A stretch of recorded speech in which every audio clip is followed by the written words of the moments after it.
Este é o Largo de São Carlos, em tempo chamado Largo do Diretório.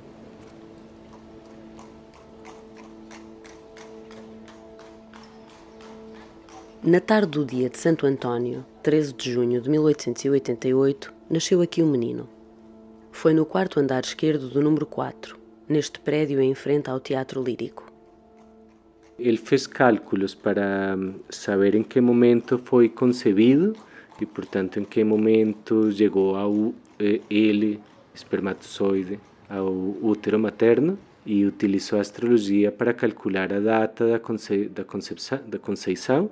Não tinha certeza sobre o minuto em que tinha nascido, mas a verdade é que fez horóscopos para tentar calcular o momento em que ia morrer e que os horóscopos estão praticamente certos.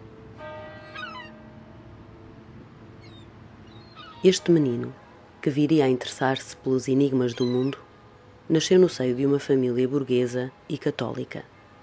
Foi batizado na Basílica dos Mártires, mesmo aqui ao lado. E aí essa tal história de estar a ouvir as badaladas, os sinos da minha aldeia. O sino da minha aldeia é o da Igreja dos Mártires, ali no Chiado. A aldeia em que nasci foi o Largo de São Carlos.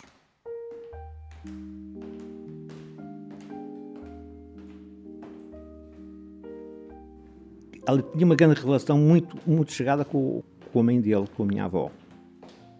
A minha avó era muito culta.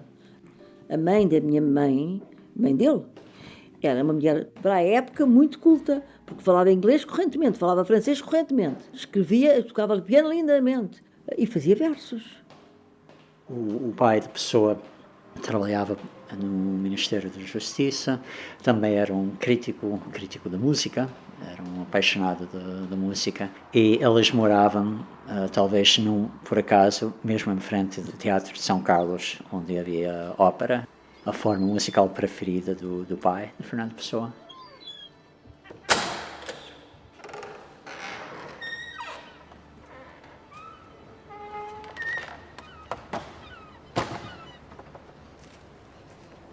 As pessoas que viviam com eles em casa, em frente ao Teatro de São Carlos, era, além de uma empregada doméstica de certa idade, mãe e o pai, e a tal da avó Dionísia, que tinha acessos graves de loucura.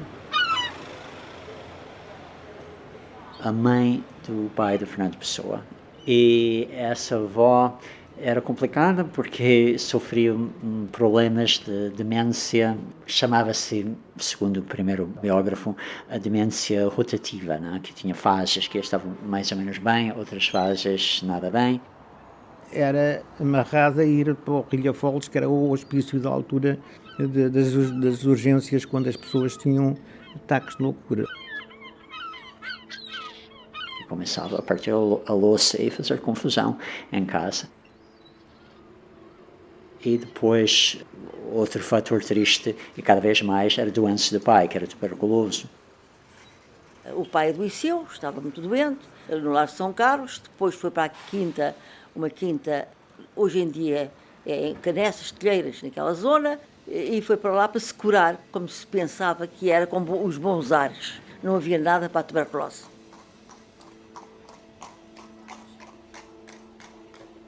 O que ele sentiria ver o pai longe e doentíssimo, e ele a ir com a mãe numa carruagem puxada a cavalos, numa longura que naquela altura era muita, para visitar o pai que estava doente.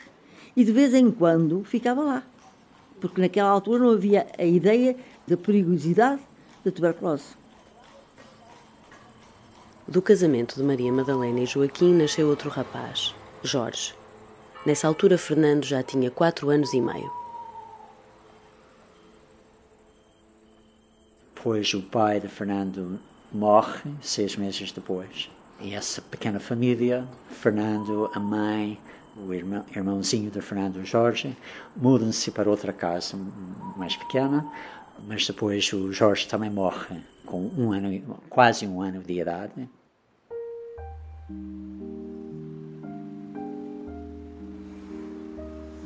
É mais ou menos nessa altura que a mãe de Fernando Pessoa conhece o comandante que vai ser o seu segundo marido, João Miguel Rosa. Gostavam-se muito um do outro, era uma relação, um encontro muito forte entre os dois. João Miguel Rosa foi nomeado cônsul na África do Sul, por isso casaram por procuração. A viagem era longa. Maria Madalena pensou em partir para a África do Sul sozinha e deixar o pequeno Fernando à guarda da família. Mas o menino não quis ficar, preferiu ir. O amor que tinha pela mãe foi declarado num poema. Eis-me aqui em Portugal, nas terras onde nasci. Por muito que gosto delas, ainda gosto mais de ti.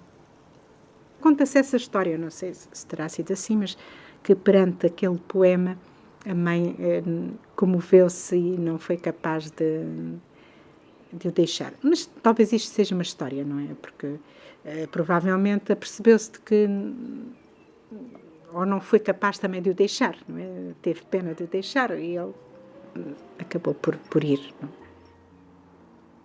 Logo depois do casamento, que foi no dia dos anos também, 30 de dezembro de 1895, a mãe de Pessoa, Fernando, e um tio de Fernando, o tio Cunha, tio avô, foi com elas para a África do Sul.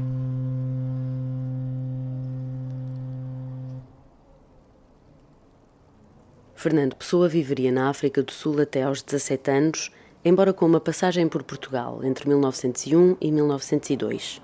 Sobre esse período falaremos no episódio seguinte. Vamos agora em direção à Praça Luís de Camões.